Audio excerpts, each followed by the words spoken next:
Les mathématiques sont la seule science où l'on ne sait pas de quoi l'on parle, mais l'on ne sait ni si cela est exact. C'est une pensée de Russell à laquelle nous vous convions cet après-midi, mesdames, messieurs. Vous l'avez compris, très certainement, vous êtes dans le cadre de votre programme d'experts. 15h, 16h sur votre chaîne d'information en continu CV News. Installez-vous confortablement. Le temps peut-être de découvrir le visage de celui qui sera notre invité dans le cadre de cette autre sortie de la semaine. C'est tout de suite.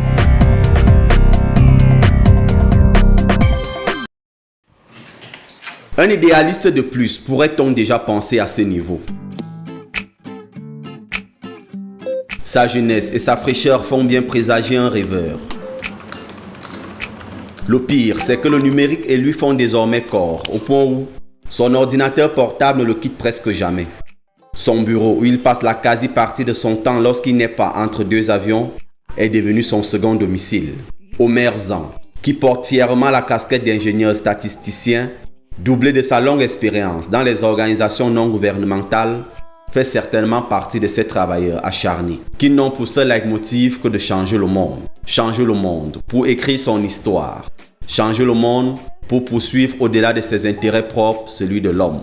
Un altruisme naturel, certes calculé, qui anime chaque être humain sur Terre. Une opinion mise en lumière par ce statisticien, tombé comme une goutte d'eau dans la philosophie, par le biais de son ouvrage Alter Ego, paru en 2014 aux éditions Eddy Livre en France. C'est dans les méandres des itinéraires de vie d'Omer Zan que l'expert nous balade cet après-midi.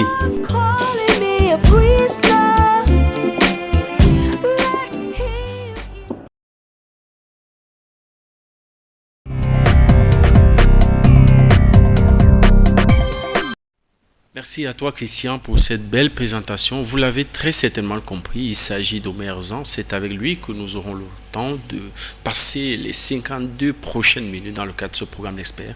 Le temps certainement de vous édifier sur des questions qui peuvent être simples, qui peuvent paraître simples, mais parfois complexes. Alors Omer, bienvenue sur le plateau de l'expert. Merci. Alors la journée, elle a commencé comment chez vous? Comme d'habitude, tôt.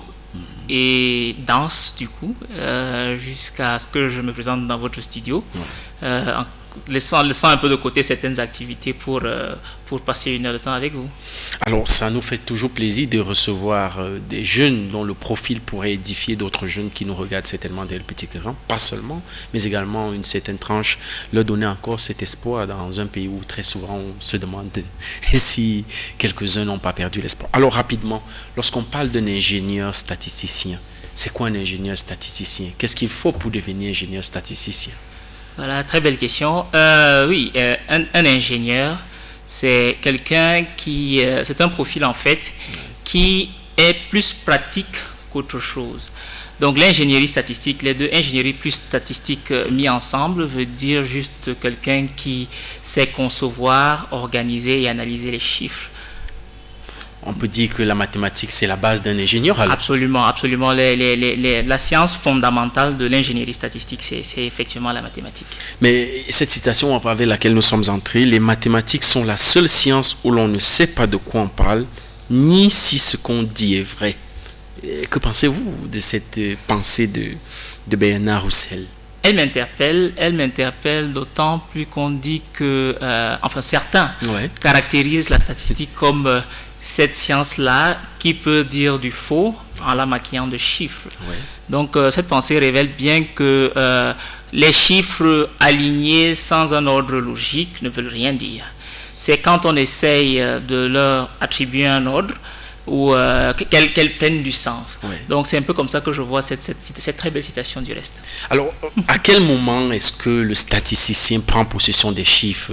Le jeu des chiffres chez les statisticiens, ça consiste en quoi exactement?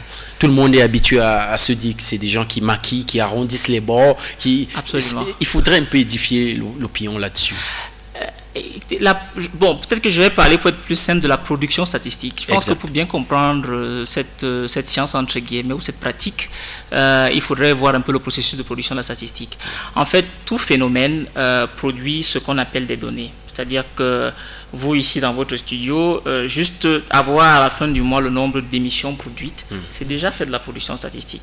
Mais individuellement, vous, les journalistes, quand vous passez dans une émission, le total à la fin du mois du nombre d'émissions vous dit très peu, parce que vous êtes consacré à la production de à votre poste sur votre unité de production. Maintenant, quand ces émissions-là sont agrégées, derrière apparaît donc une statistique. Donc, en général, la statistique, c'est cette science-là qui part de la collecte des données isolées et puis les organise pour les rendre potentiellement analysables, et après d'elles sortent ce qu'on appelle des indicateurs qui permettent en fait de résumer l'information qui est disparate dans les données en quelque chose de plus potable, d'interprétable, de commentable. Très bien, on espère que les téléspectateurs qui nous suivent sont très au parfum de ce que vous dites. Alors maintenant, la trajectoire pour devenir un ingénieur statisticien. Votre cas, vous êtes passé par quoi? Vos études, c'est une itinéraire qui édifie souvent les jeunes qui nous regardent. Ils ont tendance à croire que c'est un peu de la chimie. C'est un rêve. Non, c'est l'itinéraire le plus... c'est impossible alors. Non, c'est l'itinéraire le plus classique, j'ai envie de dire. Je pense que ce qu'il faut mentionner à la base, c'est que oui, il faudrait être intéressé dès son plus jeune âge à la mathématique, depuis le lycée, j'ai envie de dire. Et après, il y a, enfin, dans notre contexte, je vais parler du contexte sous-régional africain, il y a principalement deux écoles à francophones, ce qui ne me plaît pas beaucoup, mais c'est le cas. Une qui est située à Yaoundé, l'Institut sous-régional de statistique appliquée, et une autre à Abidjan, celle dont je suis, comme on dit, ancien élève, l'École nationale de statistique et d'économie appliquée d'Abidjan, en Côte d'Ivoire.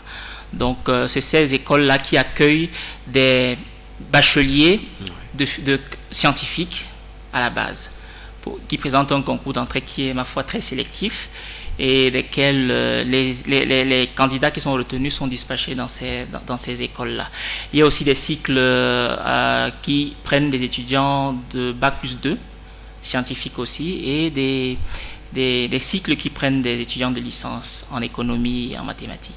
En faisant justement un clin d'œil à nos téléspectateurs du côté d'Abidjan, le séjour à Abidjan, comment il s'est déroulé?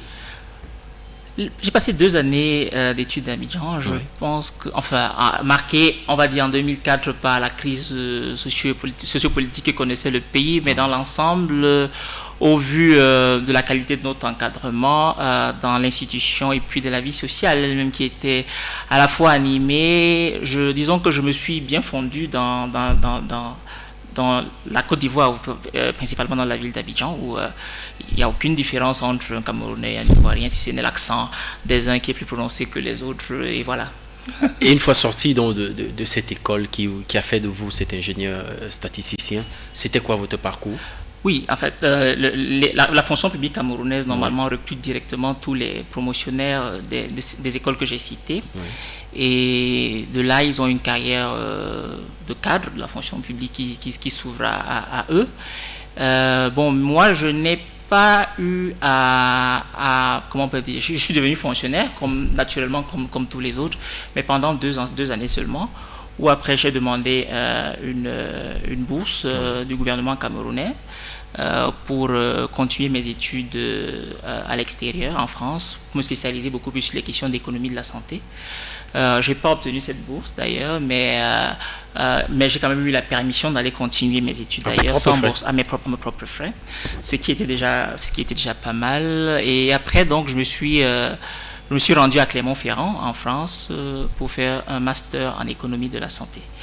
C'est après ce master en économie de la santé que je suis revenu dans mon pays, continuer un peu à œuvrer comme fonctionnaire, mais en demi-teinte, parce que en tant que statisticien économiste de la santé, nous avons le mandat aussi qui nous est consacré à titre exceptionnel dans la fonction publique de pouvoir faire des consultations. Et c'est dans le cadre de mes consultations avec des organismes internationaux, des organismes non gouvernementaux, que depuis peu, en fait, j'ai orienté directement, à 100% ma carrière vers ces organisations internationales où je travaille beaucoup plus comme spécialiste du développement humain avec un focus sur la santé.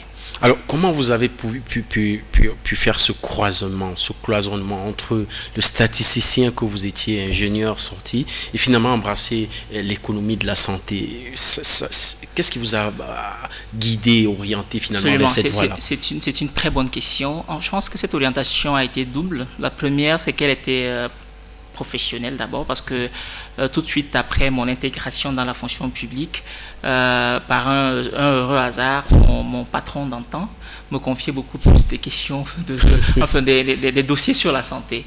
Et la chose n'était pas pour me déplaire, parce que après j'y prenais goût et je comprenais un peu le poids que ce secteur a sur les questions de développement d'un pays et sur le bien-être en général. Et c'est donc après cette pseudo-spécialisation professionnelle que deux événements tragiques m'ont davantage poussé vers là. C'était le décès de mes deux parents en l'espace de 8 ans d'écart, qui, pour des problèmes de santé qui, ma foi, n'étaient pas aussi graves que ce qu'on aurait pensé. Donc, c'est de cette frustration-là aussi qu'est né mon désir ardent de me spécialiser sur les questions de santé pour apporter ma pierre, pas en tant que médecin pour soigner des individualités, mais pour réfléchir à des systèmes plus performants de santé. Donc, c'est un peu comme ça que je suis tombé... pas comme un cheveu dans la soupe, mais finalement comme un poisson qui nage plutôt bien dans son poisson dans l'eau. Voilà. Alors, mais reste que aujourd'hui, vous avez voyagé, vous avez fait divers pays. Les systèmes de santé, est-ce qu'ils sont aussi performants ailleurs qu'au Cameroun? Et puis, c'est quoi le problème?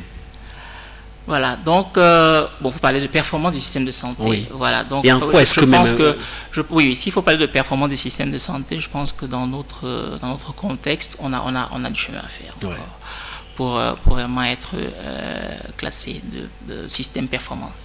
Voilà.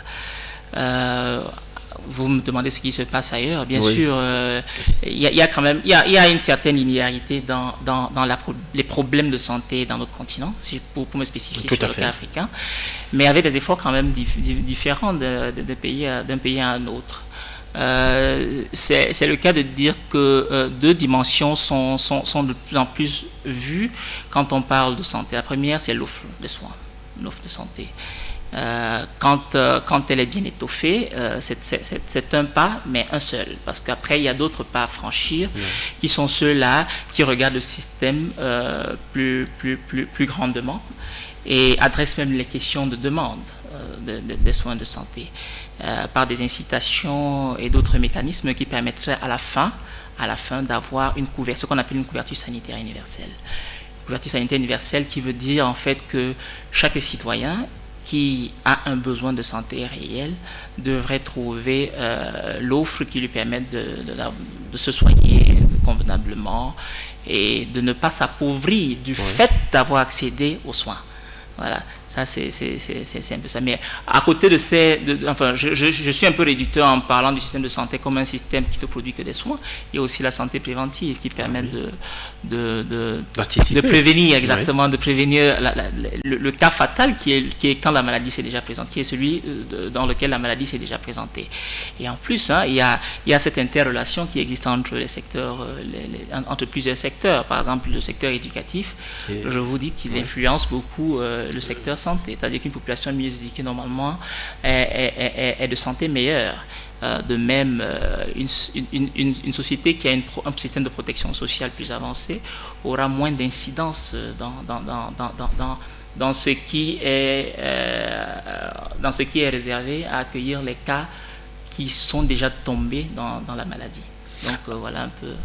Alors peut-être avec la permission de nos téléspectateurs qui nous suivent, la santé c'est vrai, mais il y a également un problème sur lequel nos équipes se sont appesanties, c'est ces questions de casse orchestrées par la communauté urbaine de Yaoundé, de Douala et peut-être aussi de Bafoussam. Notre reporter est allé de ce côté essayer un peu de voir ce qui se passait sur le terrain, recueillir les avis de population et voir s'il y a des mesures d'accompagnement. C'est le premier point de ce programme, c'est la première rubrique de l'émission. C'est le point, c'est tout de suite.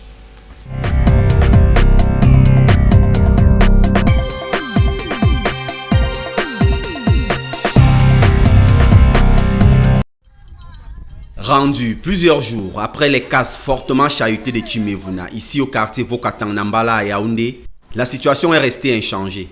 Toitures enlevées, murs cassés et de nombreuses familles dans la rue sans abri, désormais forcées, comme elles sont à faire la belle étoile au gré des intempéries de toutes sortes. Je me débrouille, je dors partout, sur ma moto qui est garée en route là. Je dors qu'en route parce qu'il n'y a plus. Vous voyez, on va mettre le matelas où là, il n'y a pas d'espace. Moi, je vis comme ça. Dans ces amas de béton, de terre ou de ferraille en effet, sont enterrés sans façon des efforts de toute une vie, la sueur de plusieurs années de travail acharné, aujourd'hui réduit en cendres par la seule volonté d'un homme qui expérimente là, sur ces milliers de sans-voix, sa toute-puissance à agir. D'autres sont partis au village, comme c'est il y a les congés, les enfants.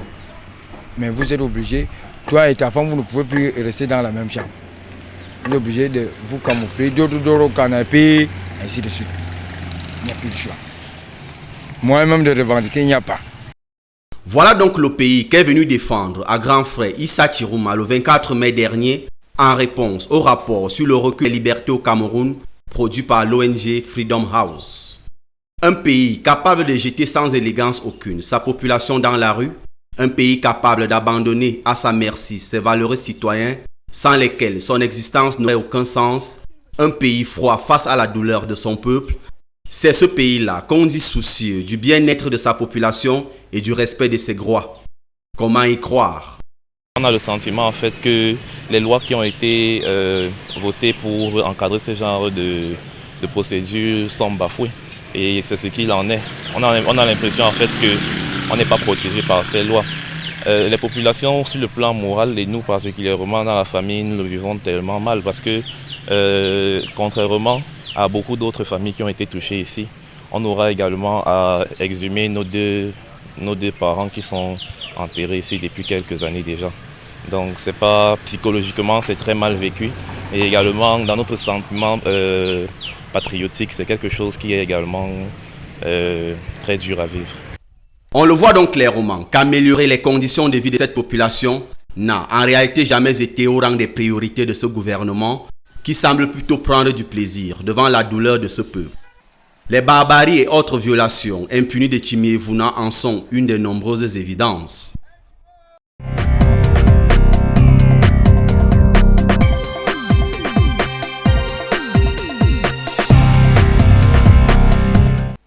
Alors, Omer, retour sur le plateau de l'expert.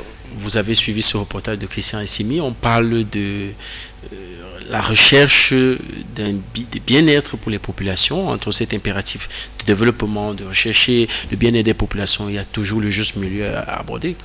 Un commentaire, ce que ça vous fait?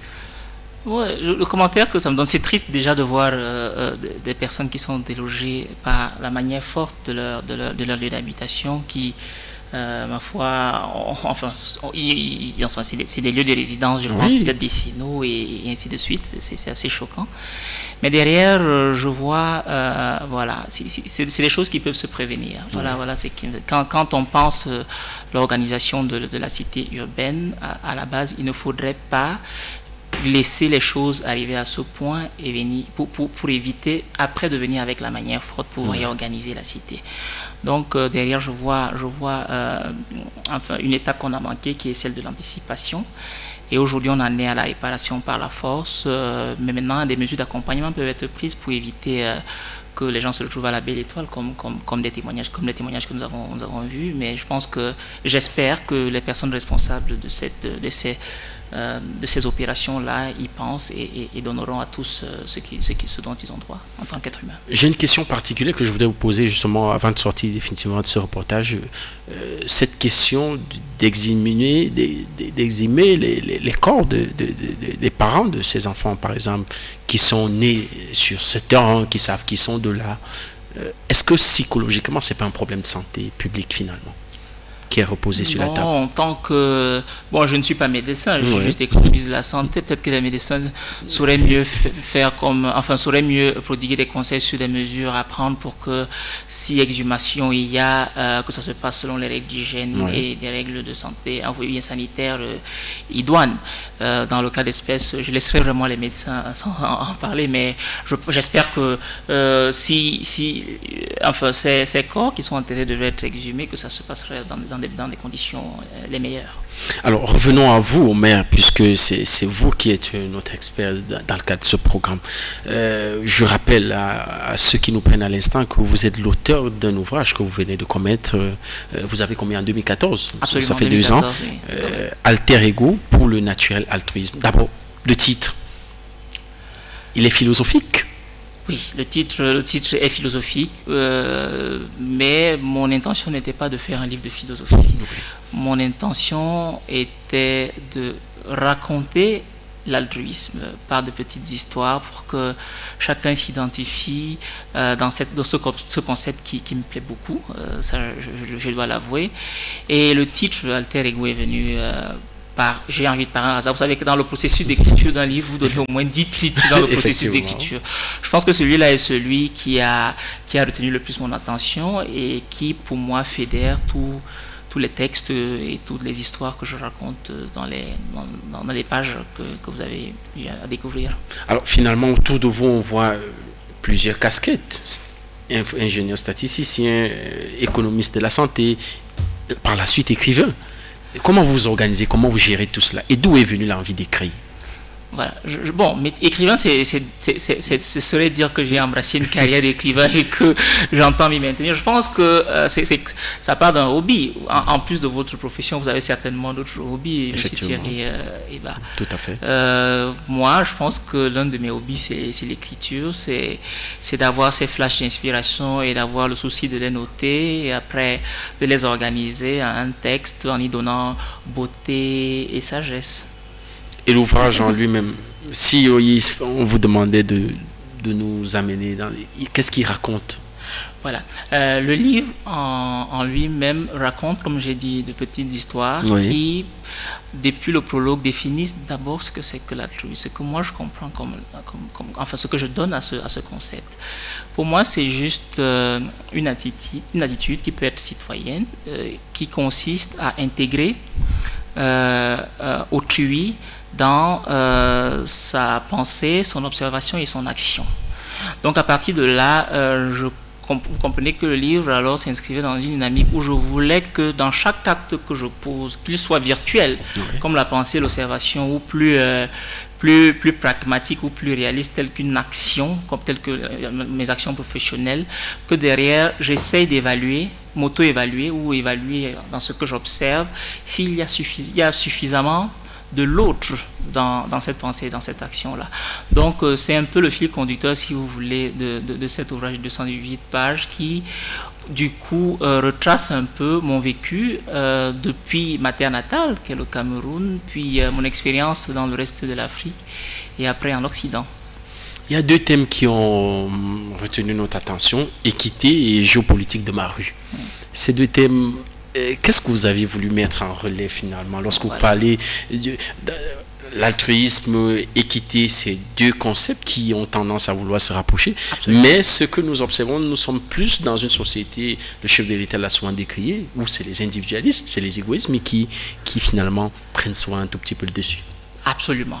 L'altruisme, pour moi, a comme puissant corollaire l'équité. L'équité qui veut dire, en fait, pour moi, que chacun devrait contribuer en fonction de ses possibilités et tous les bénéficiaires devraient bénéficier, j'ai envie de dire, en fonction de leurs besoins. Donc voilà, pour moi, c'est la fondation même de la société. Et finalement, fondation de la société, mais aussi, c'est aussi l'essence même pour moi du service public. Donc, l'équité, ici, dans le livre, vous voyez, je le raconte un peu avec des petites histoires où j'évoque équité pour les questions d'équité pour l'enfant, pour les femmes, pour les naïfs, et ainsi de suite, où j'essaye de montrer à chaque fois, de faire ce que chacun s'identifie et voit où est-ce que j'ai pu contribuer en fonction de mes possibilités. J'ai manqué à ce devoir, qui est pour moi un devoir altruiste. Où est-ce que j'étais censé être bénéficiaire en fonction de mes besoins cruciaux dans une république et je n'ai pas eu accès à ces services-là qui devraient pour moi être encadrés par le domaine public. Vous avez aussi parlé de l'autre chapitre. Géopolitique de ma rue. Géopolitique de ma rue. Géopolitique de ma rue, c'est un peu quand, depuis ma république, je m'étends à l'universel, au global, où justement je vois un peu derrière les relations entre des pays comme le Cameroun, pas forcément le Cameroun, hein, des pays comme le Cameroun avec leur relation avec les Occidentaux et leur relation avec à l'international, pour être plus bref. Et je vois comment derrière il y a des jeux de force qui sont souvent attribués, qui, on pense, peuvent être seulement compris par ceux-là qui ont fait des sciences poussées, mais non. Je pense que même le citoyen lambda, de par son ressenti quotidien, arrive à identifier dans ce qu'il vit des causes qui sont géopolitiques, géostratégiques et du coup globales, et arrive à les apprendre. Et donc, je raconte des petites histoires qui peuvent être des causeries anodines que j'ai eues avec des camarades et des amis de quartier. Et derrière, j'ai vu une percée plutôt dans cette pensée-là que je dis géopolitique. C'est ça que je dis géopolitique de ma rue. Mais en parcourant cet ouvrage, on se rend finalement compte que l'émotion que ce livre dégage est plus de tristesse, plus de compassion. Est-ce que cela a été fait délibérément ou finalement c'est les histoires qui ont de manière anodine conduit à ce sentiment-là? Absolument. Vous savez, ce livre a été catégorisé par mon éditeur par d'essais politiques. Oui. Voilà. Donc moi je pense qu'en tant qu'auteur, on a deux orientations. On peut vouloir raconter le beau, à mon avis. C'est vrai. On peut voir vider se vider émotionnellement. Ça veut dire que la plupart du temps c'est un peu négatif. Hein. Si on porte un bagage émotionnel, la plupart du temps c'est un peu négatif et il faudrait pouvoir se vider. Je pense que si vous trouvez, peut-être que votre jugement est bon, c'est que en ligne de fond on voit quand même que les histoires qui sont racontées sont plutôt tristes, mais pas que. Vous admettez avec moi qu'il y a certaines histoires très heureuses, des histoires d'amour. Des histoires des voyages et tout qui montrent bien que la chance que j'ai eue par exemple sur mon parcours professionnel qui sortent aussi de ces pages. Mais vous avez raison, derrière mon objectif, ce qui me pousse à écrire, c'est quand j'ai une charge émotionnelle et que je voudrais la dégager par ma plume. Mais aussi autre chose, et à travers cet ouvrage on comprend bien que vous êtes en train de vous inscrire dans une autre dimension d'un auteur qui voudrait amener le monde dans une vision qu'il porte. Et votre vision, c'est laquelle? Absolument, vous avez raison. S'il faut parler de vision, je ne sais pas si je suis pas sûr que je suis digne d'en avoir une, mais c'est juste peut-être ma conviction. Tout à fait, c'est vraiment que je vais vous délivrer. Je pense qu'on peut faire beaucoup plus d'efforts pour être altruiste, dans des actions individuelles et des actions de nos organisations, qu'elles soient dans le domaine privé ou dans le domaine étatique, d'avoir cette envie-là d'intégrer autrui sainement. Voilà un peu ce que c'est que, si vous voulez, ma conviction, que ce soit sur le plan professionnel ou sur le plan de mes autres activités annexes, comme vous les avez baptisées. Positionnons-nous comme cet auteur. Comment regardez-vous, quelle perception vous avez de votre société aujourd'hui? Je pense qu'elle est fortement égoïste. Elle est étonnamment égoïste. C'est ce que je veux vous dire tout de suite. C'est-à-dire que l'intérêt personnel a tellement pris le pas sur l'intérêt de l'autre et l'intérêt général, en fait. Parce que ce que vous ne dites pas peut-être assez, c'est que dans le prologue de ce livre-là, je dis très bien que l'altruiste, en fait, n'est pas un don de soi dans l'absolu. C'est un don calculé parce que derrière, on espère générer une société qui va mieux. Et si on vit dans une société qui va mieux, on s'en porte d'autant mieux sur le plan individuel. Donc voilà un peu ce que je prends. Donc c'est clair que dans ma société d'aujourd'hui, je voudrais absolument militer pour que de plus en plus, que ce soit sur le plan individuel ou sur le plan de toute organisation, qu'elle soit publique ou privée, que l'intégration de la vérité et pour un meilleur être général soit prônée et comment dirais-je, et que les gens y travaillent pour. Où est-ce qu'on attribue, à votre avis? Je pense que historiquement d'ailleurs, je pense qu'il est peut-être impossible de voir où est-ce que l'humanité, parce que là je vais quitter du cas du Cameroun, où est-ce que l'humanité a trébuché, voilà. Mais ce qui reste pour moi absolument vrai, comme je l'ai dit, c'est que quand on observe l'homme depuis sa naissance jusqu'à jusqu'à ce qu'il devienne adulte. Quand il est enfant, il a plus tendance à être altruiste, il est plus touché par ce que l'autre vit. Donc, je n'arrive pas bien à voir où se fait la transition. Quand on devient adulte, c'est comme si par un devoir de maturité, on est censé être plus regardant sur le soi. Et c'est peut-être là où, en tant que société, on a un rôle à jouer, que par exemple, le système éducatif puisse faire en sorte qu'on ne perde pas trop de son altruisme naturel. C'est justement la question que je voulais qu'il y ait. Absolument, qu'on ne perde pas trop de cet altruisme qui est enfantin ou infantile, comme vous voulez, et qu'on garde une bonne marge et qu'on grandisse avec elle pour une meilleure société. Là, on revient dans le concept de socialisation. Absolument. Le rôle finalement de l'État à ce niveau, quel peut être Il est fondamental. Le rôle de l'État est fondamental à ce niveau parce que c'est l'institution où vous voulez, c'est l'organisation qui a le plus de pouvoir dans tous les pays que je sache. Quand il veut bien avoir ces pouvoirs-là. Donc, de par le système éducatif, qui est juste un maillon en fait du service public dans l'ensemble, il peut être d'une très très très très grande influence parce que c'est l'État qui organise, c'est l'État qui fait le principal et c'est l'État qui peut défaire aussi ou manquer de faire le principal. Donc en tant qu'État, il y a cette responsabilité permanente là de garder cette éthique plutôt favorable là depuis l'enfance. Et il n'est jamais trop tard, et même de rééduquer les adultes à comprendre que leur intérêt individuel est aussi caché dans l'intérêt, ou comment on peut dire, est caché dans l'autre. Et cet intérêt qui est caché dans l'autre procure un bien-être qui est général et où tout le monde sort gagnant. Certains sociologues parlent plutôt du problème qui est parti du cadre même familial. Vous, qu'est-ce que vous pensez? Est-ce que c'est pas la famille aussi, quelque part, qui a finalement échoué dans son rôle? Bon, quand je parlais d'organisation, de toute forme d'organisation, la famille en est une. Ouais. Il est clair que si vous avez un parent ou des parents qui vous ont inculqué les valeurs de l'altérité, les valeurs de justice, la valeur du travail, la valeur de ne pas moissonner où vous n'avez pas semé, il est clair qu'on en sortira avec une société qui n'en sera que meilleure. Mais derrière ça, comme je disais, l'organisation la plus puissante dans un pays, c'est l'organisation étatique, qui a aussi le pouvoir même d'influencer l'organisation familiale par tous ces instruments que sont la loi, la réglementation, qui sont souvent accompagnés de sanctions et d'incitations.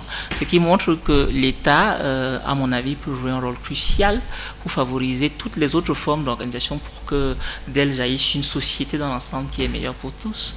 Alors, peut-être avant de passer à à la deuxième ou troisième partie de ce programme, nous allons marquer un autre temps d'arrêt. C'est pour prendre le reportage. C'est le second arrêt de ce programme.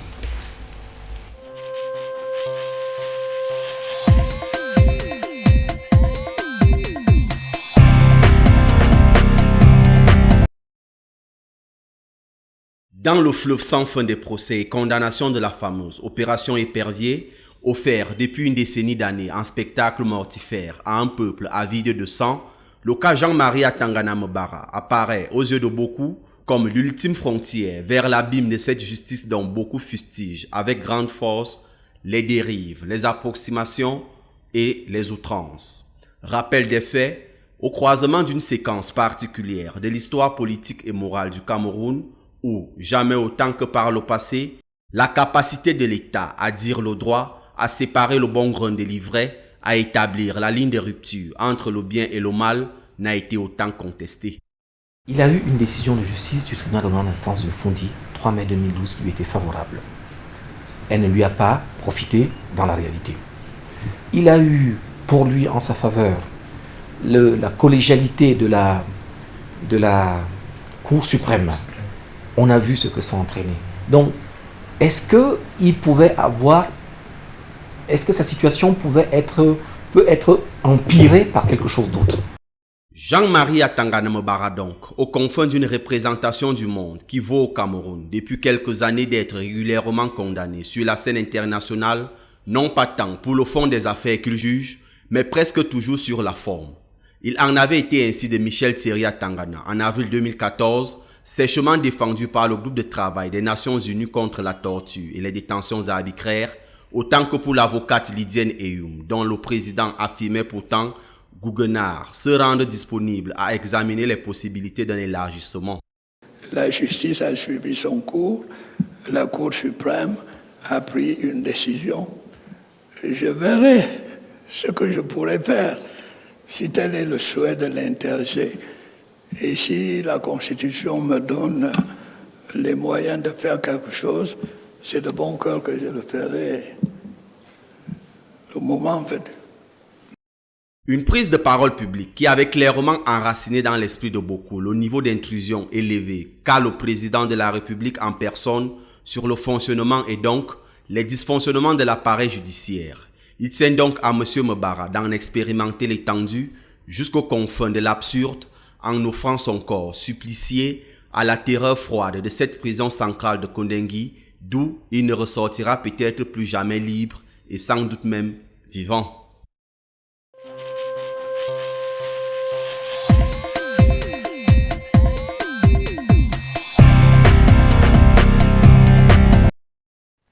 Retour sur le plateau de l'expert, nous sommes en compagnie d'Omer Zan, il est ingénieur statisticien, il est également auteur d'un ouvrage, Alter Ego, pour le naturel altruisme. Alors Omer, on a envie de vous demander si vous croyez en quoi la justice de votre pays, parce que ça va un peu dans tous les sens. Oui, je pense que l'écueil dans lequel il ne faudrait pas tomber, c'est d'arrêter de croire aux institutions de son pays. Tout à fait.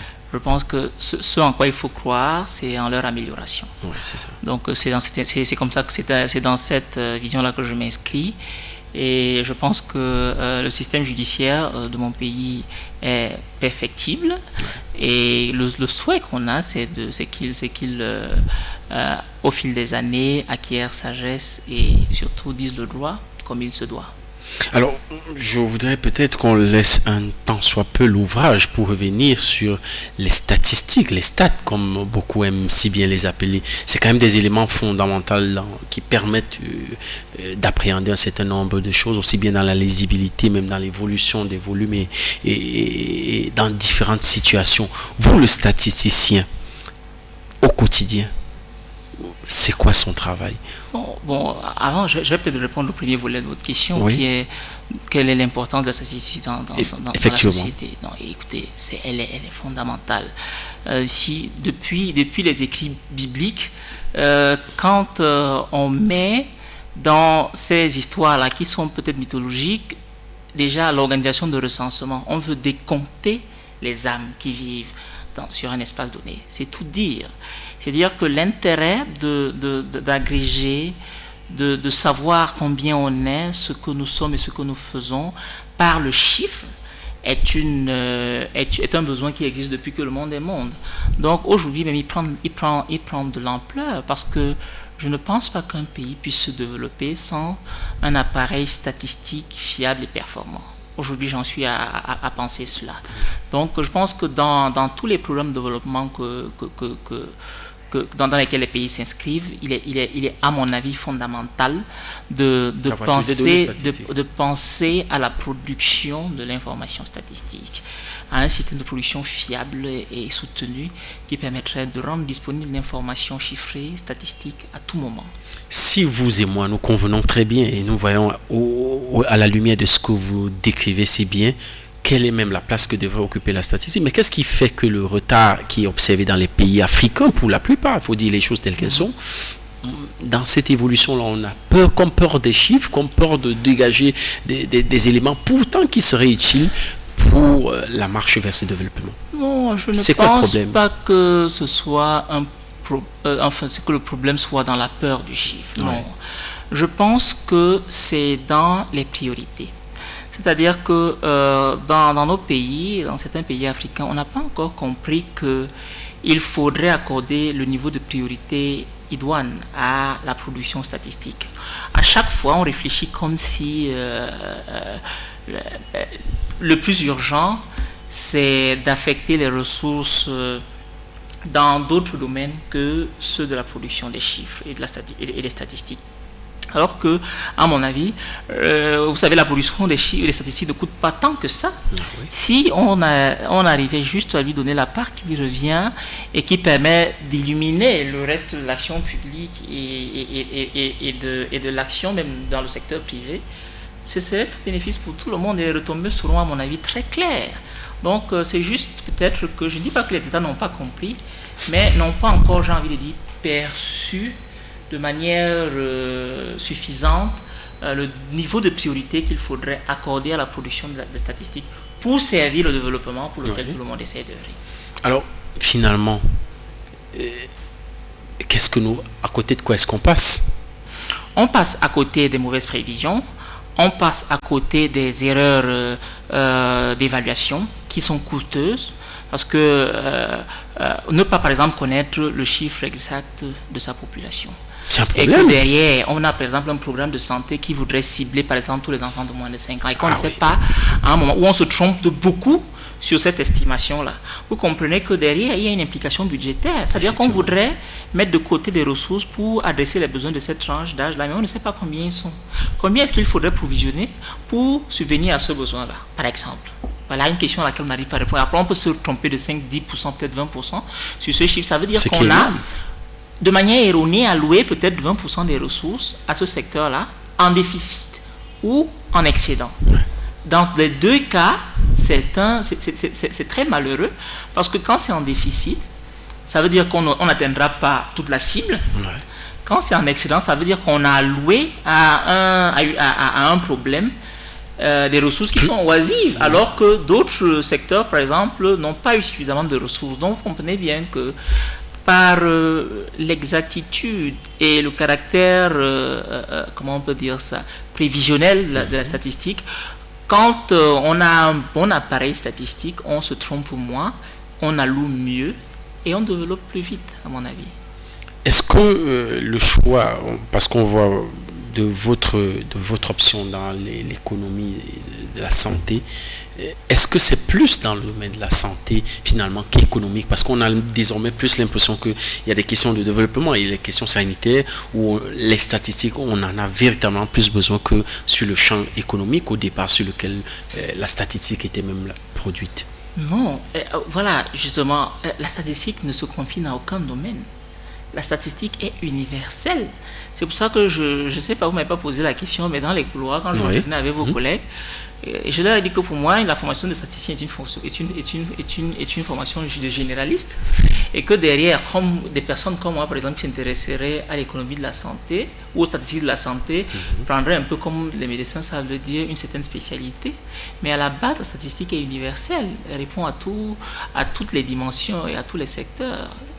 Maintenant, pourquoi est-ce que je me suis spécialisé dans l'économie de la santé? C'est peut-être, comme je vous ai dit, que c'est vers là que mes opportunités professionnelles et de formation après mon diplôme d'ingénieur se sont portées le plus et que derrière, je continue de concevoir la statistique comme une science universelle, mais où moi, je me suis un peu ramifié sur ce qu'elle concerne dans le secteur de la santé.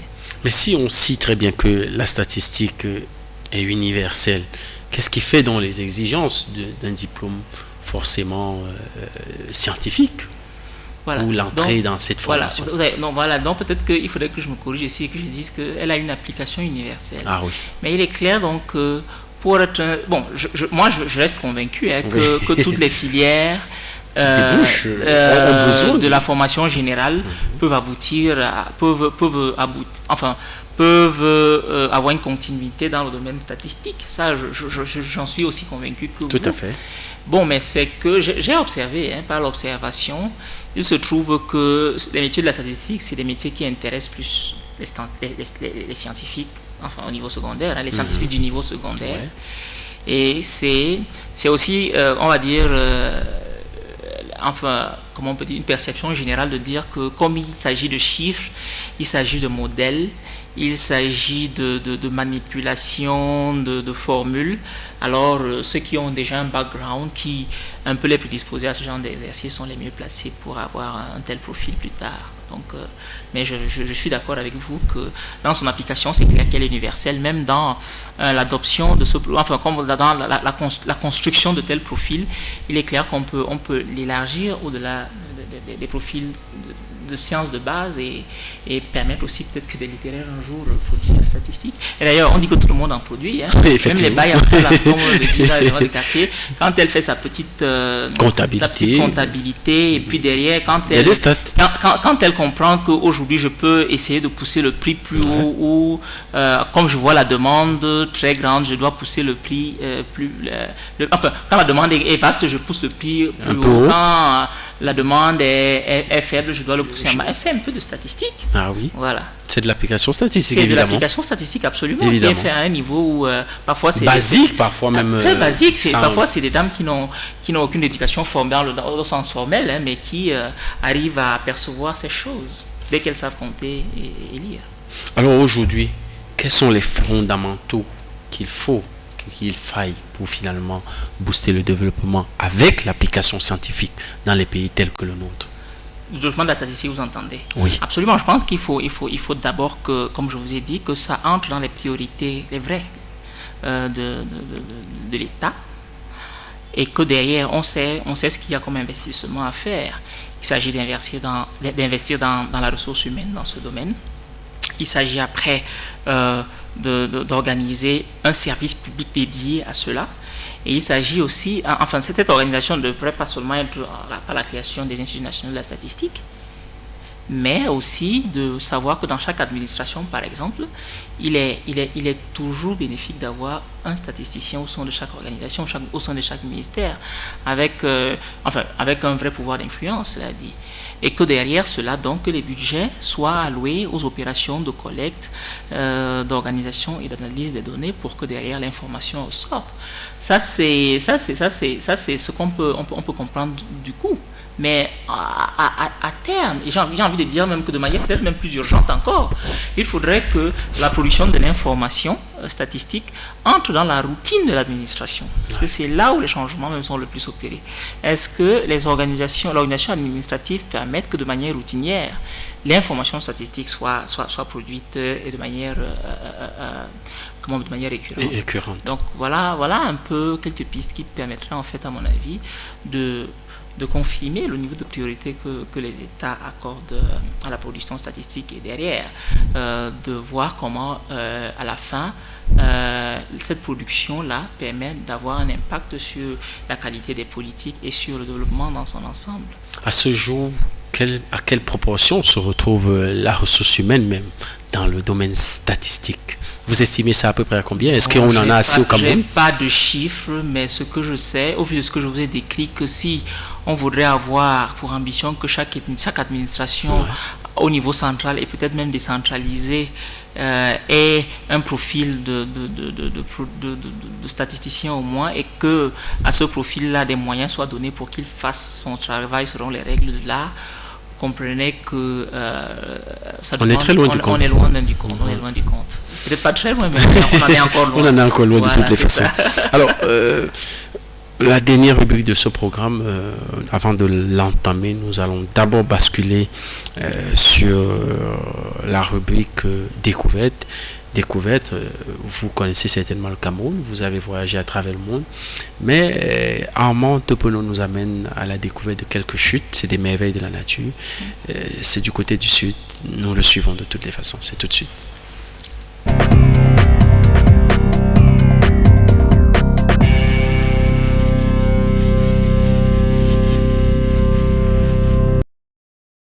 Lorsqu'on se rend à Kribi, on serait tenté de se contenter du spectacle que vous offre l'océan Atlantique. L'océan, qui pour vos yeux s'étend à l'infini, déversant ses vagues successives sur la côte, comme pour vous inviter à la baignade.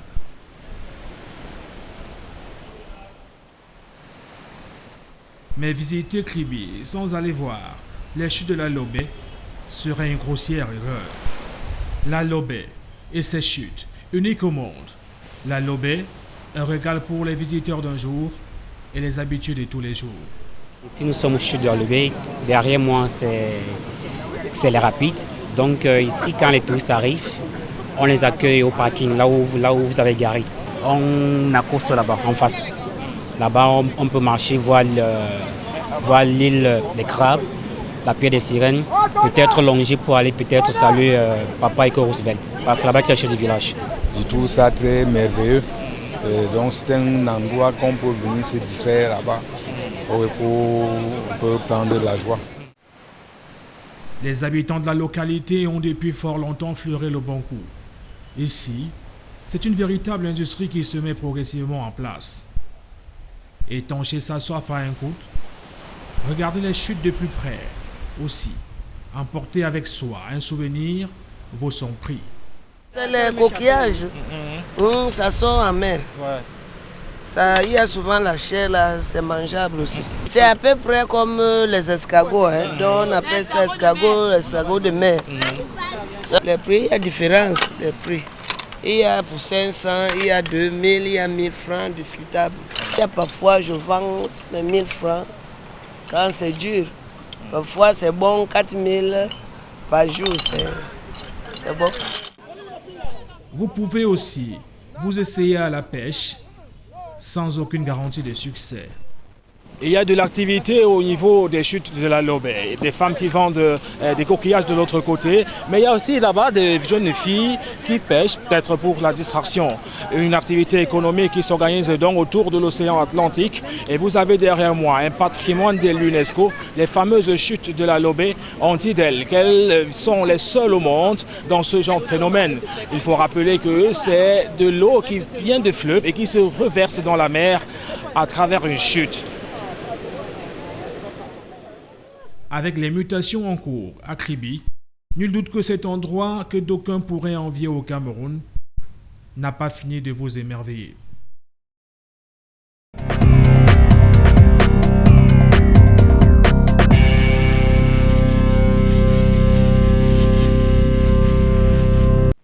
Alors Omer, nous amorçons là la dernière ligne droite de ce programme. Vous avez vu les chutes de la Lobé, vous avez déjà fait un tour de ce côté? Non, je vais avouer que non. Et c'est dommage. Mais le Cameroun a beaucoup de sites de ce genre. Oui, malheureusement, peut viabiliser et peut valoriser. Le tourisme dans notre pays est un diamant qui est encore brut et qu'il faudrait le tailler pour lui donner toutes ses formes et tout son rayonnement. Donc, je pense que c'est un secteur aussi qui est porteur si les investissements conséquents lui sont consacrés. Je pense qu'eux aussi, là-bas, ils auront besoin des statistiques. Absolument.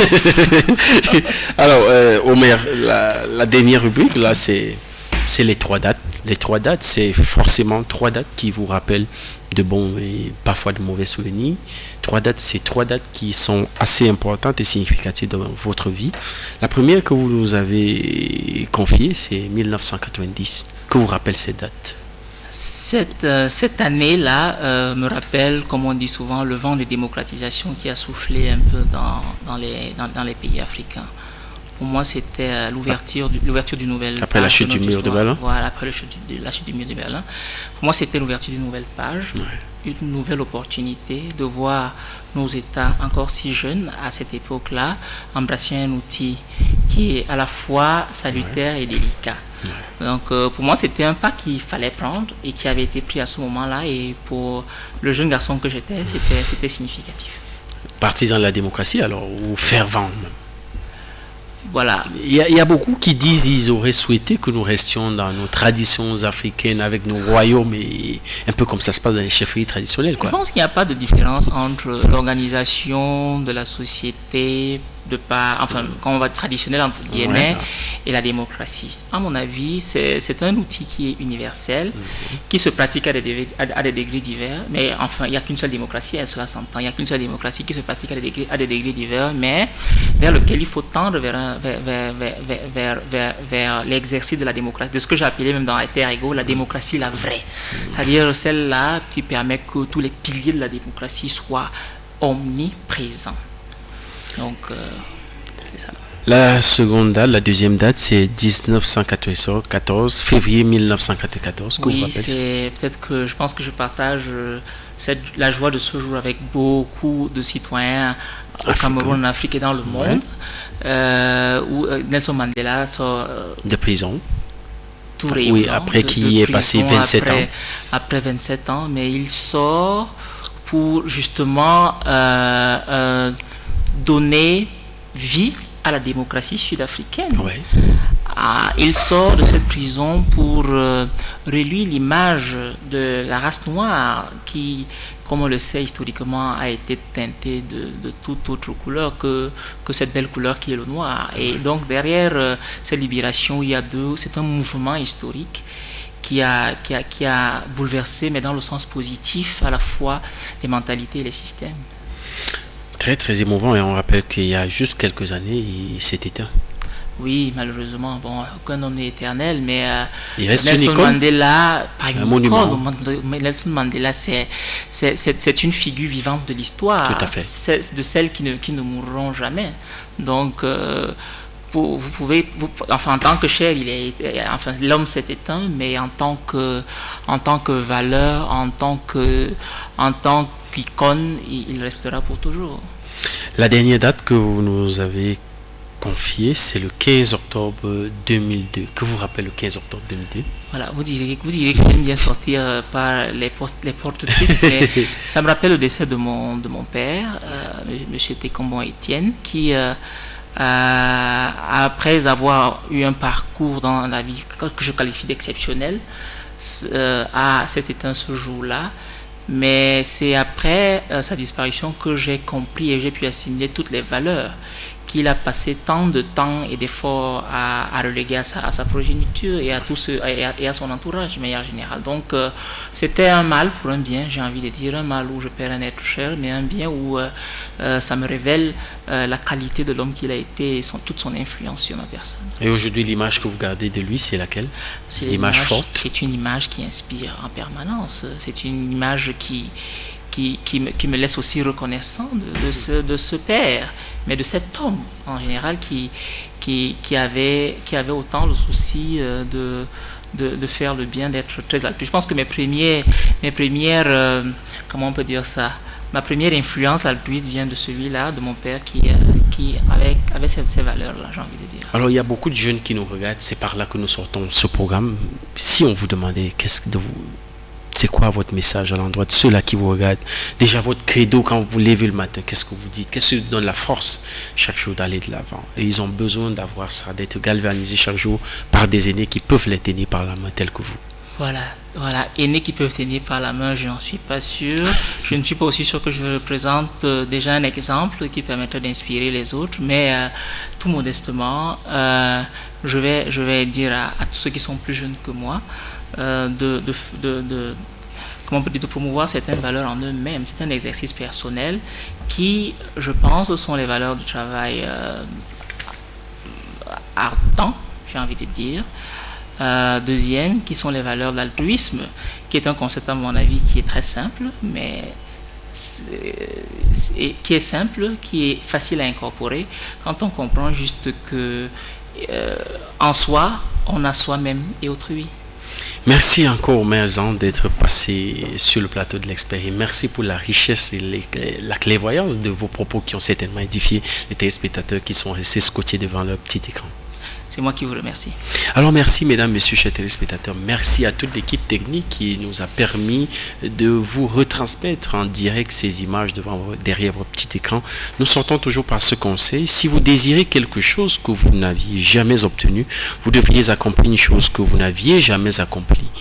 D'ailleurs, chaque jour ici, notre défi dans le cadre du programme L'Expert, c'est de vous amener un invité de marque qui vous donne de la valeur ajoutée sur ce que vous savez, mais aussi et surtout sur ce que vous devez savoir. Le programme, vous le connaissez, même heure, 15h-16h, c'est sur 7 News. D'ici là, portez-vous bien et restez en compagnie de nos programmes.